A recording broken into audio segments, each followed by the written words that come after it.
අපි හැම කෙනෙක්ම සාදුකාරය පවත්වා මේ උතුම් ආමිස පූජාවේ සත්කාරය 6 වන දිනේ විවෘත කරන වැදගත් අවස්ථාවයි.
ශ්‍රී බුද්ධ වර්ෂ 2560ක් සපිරමින්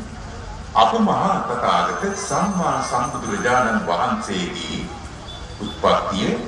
සම්බුද්ධත්වයට පත්වීම පිරිනිවීම යන තෙමගුණ නිමිති කරගෙන කිරිබත්ගොඩ එක්සත් සිංහල වෙළඳ සංගමය 19 වන වරටත් බුද්ධාලම්බන ප්‍රීතියෙන් යුක්තව ඉදිරිපත් කරනු ලබන වෙසක් මහා තොරණ ප්‍රදර්ශනය තක්කාරී ජාතක කතා වස්තුව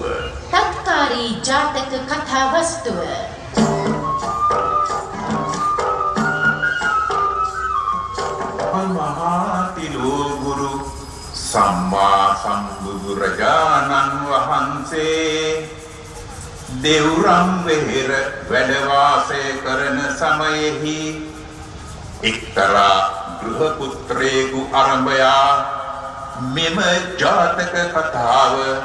දේශනා කොට වදාළසේක.